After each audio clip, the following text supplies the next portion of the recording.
Students, हम बात करेंगे कि हाइड्रोजन कैसे रिड्यूसिंग एजेंट के तौर पे एक्ट करती है।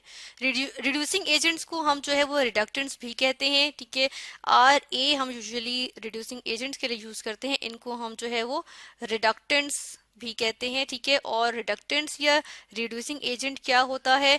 एक ऐसा सब्सटेंस होता है, एक सब्सटेंस होता है या एक केमिकल कंपाउंड होता है हमारे पास, जो क्या करता है कि दूसरों को वो रिड्यूस करता है। दूसरों को क्या करेगा? वो रिड्यूस करेगा, अदर्स, ठीक है, रिड्यूसेस अदर्स। दूसरे कंपाउंड से सब्सटेंसेस को वो जो है वो रिड्यूस कर देगा, और खुद क्या हो जाएगा? इट सेल्फ गेट्स ऑक्सीडाइज, यानी कि खुद जो है वो ऑक्सीडाइज होकर दूसरों को रिड्यूस कर देगा, ठीक है। इट सेल्फ ऑक्सीडाइजेस, ठीक है। यानी कि उसने क्या किया कि दूसरों को उसने सब्सटेंस था ऐसा जिसने जो है वो दूसरे सब्सटेंसेस को रिड्यूस किया और खुद जो है वो ऑक्सीडाइज हो गया। अब हम देख लेते हैं कि रिडक्शन क्या होती है, यानी कि जो प्रोसेस हुआ है, खुद जो है क्या इसने दूसरों को क्या किया है? रिड्यूस किया है। तो रिडक्शन का प्रोसेस अगर हम देखें, इसमें हमारे पास तीन पॉसिबिलिटीज होती हैं। फर्स्ट पॉसिबिलिटी हमारे पास ये आ जाती है कि इलेक्ट्रॉन जो है वो गेन कर सकते हैं, ठीक है। यानी इलेक्ट्रॉन किसी रिएक्शन में अगर इलेक्ट्रॉन गेन हो तो इसका मतलब होता है कि क्या हुई है? रिडक्शन हुई है, ठीक है। दूसरी पॉसिबिलिटी ये हुई होती है कि हाइड्रोजन जो है वो गेन की जाए या वो एड अप हो जाए, ठीक है।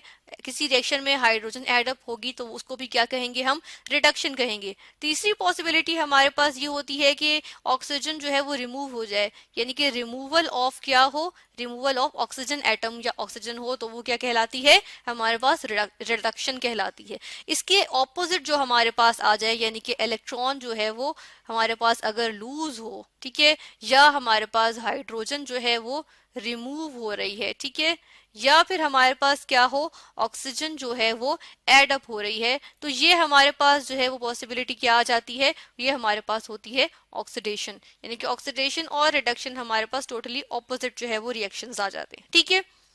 तो हम देख रहे हैं कि हाइड्रोजन की एडिशन जो है वो क्या कहलाती है? हमारे पास रिडक्शन कहलाती है। और खुद हाइड्रोजन अगर टेक पार्ट कर रही है और दूसरे का ऑक्सीजन रिमूव कर रही है, तो वो हमारे पास क्या हो रही है? डेफिनेटली वो दूसरे को रिड्यूस कर रही है, और खुद क्या हो रही है? वो ऑक्सीजन ले रही है, तो क्या हो रही है? ऑक्सीडाइज हो रही है। तो हमारे पास इस तरह से हाइड्रोजन जो है वो रिड्यूसिंग एजेंट है। इसकी हम जो है वो अगर एक जनरल हम इसको देख लेते हैं, जनरल फॉर्म अगर इसकी देखें, कि हम जनरली अगर इसको एक अंडरस्टैंड करने के लिए जस्ट हम देखते हैं कि हमारे पास अगर कोई मेटल का ऑक्साइड है, ठीक है, तो सॉलिड फॉर्म में हमारे पास एक मेटल का ऑक्साइड था। इसने क्या किया? इसने हाइड्रोजन गैशियस फॉर्म में थी, उस गैशियस फॉर्म में हाइड्रोजन जो है वो एक्सेस में इसके ऊपर से पास की गई, और हमने यहाँ पर जो है वो हीट प्रोवाइड की, या हमने जो है वो मेटल ऑक्साइड को हीटेड फॉर्म में यूज किया और उसके ऊपर से एक्सेस हाइड्रोजन गैस पास की। तो हम देखते हैं क्या होता है, हाइड्रोजन क्या करेगी? रिड्यूस कर देगी। किस तरह से? कि हमारे पास यहाँ जो है वो मेटल आ जाएगी सॉलिड फॉर्म में, और हमारे पास हाइड्रोजन गैस जो थी वो हो जाएगी ऑक्सीडाइज, यानी कि ऑक्सीजन ले लेगी, ऑक्सीजन इसमें एड अप हो गई, क्या बन गया? वाटर बन गया। क्योंकि हीटेड फॉर्म में था, इसलिए रिएक्शन हीटेड फॉर्म में था, इसलिए हमारे पास जो है वो गैशियस वाटर बनता है, ठीक है। यानी वाटर के वेपर्स आ रहे हैं हमारे पास, ठीक है। तो ये हमारे पास जो है वो हमने देख लिया कि ये हमारे पास रिएक्शन होगा।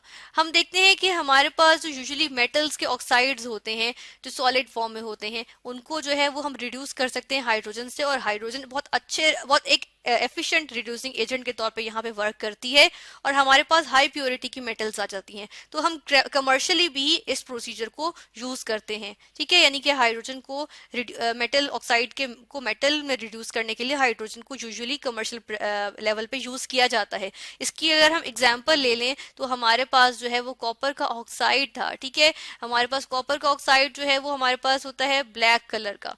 ये हमारे पास ब्लैक कलर का सॉलिड फॉर्म में होता है कॉपर का ऑक्साइड, ठीक है। ये हमारे पास ब्लैक फॉर्म में आ गया कॉपर ऑक्साइड।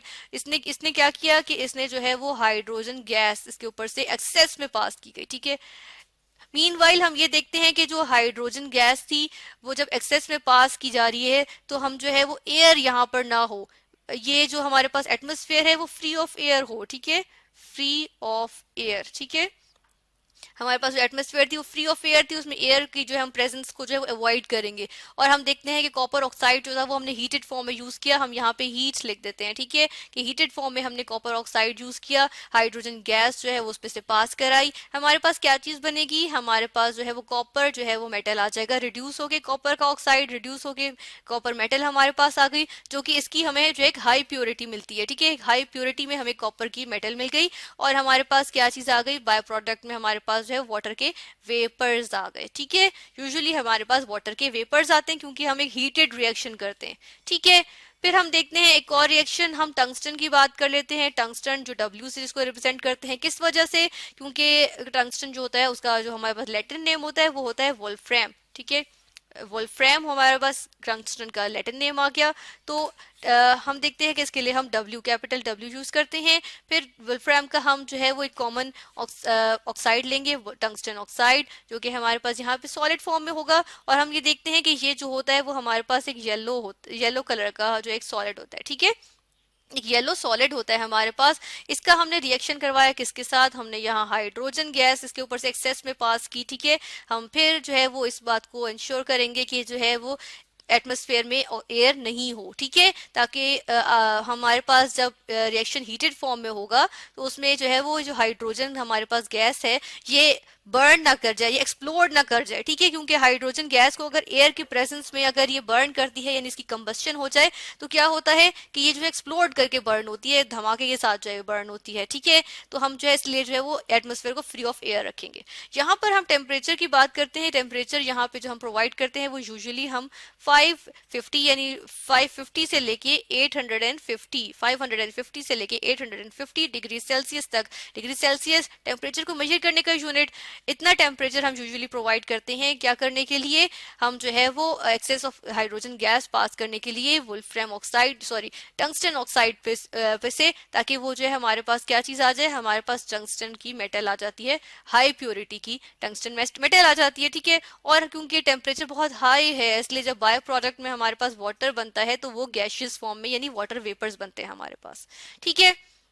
इस इक्वेशन को हम साथ के साथ बैलेंस भी कर लेते हैं। हम देख रहे हैं यहाँ पे हमारे पास 3 ऑक्सीजन है रिएक्टेंट साइड पे, तो प्रोडक्ट साइड पे हमारे पास जस्ट 1 है, तो यहाँ अगर हम 3 लगा दें तो हाइड्रोजन 6 हो गए। इसके लिए हम हाइड्रोजन के साथ यहाँ पे 3 लगा देते हैं और अब हमारे पास ये इक्वेशन बैलेंस्ड है, ठीक है। तो हम देख रहे हैं कि हमारे पास जो है वो हाई प्योरिटी की मेटल बन जाती है, रिड्यूस होकर आ जाती है। किस तरह से, जब हम जो है वो हाइड्रोजन को, हमने हाइड्रोजन गैस चूज कर रहे हैं एज रिड्यूसिंग एजेंट, क्योंकि वो क्या करती है, वो मेटल के ऑक्साइड को जो है वो रिड्यूस कर रही है, किसमें, मेटल, सिंपल मेटल में, जो कि हमें हाई प्योरिटी की मिल रही है। और ये प्रोसेस हमारे पास जो बेनिफिशियल होता है, फायदेमंद होता है, इसलिए हम इसको कमर्शियल लेवल पे भी यूज करते हैं।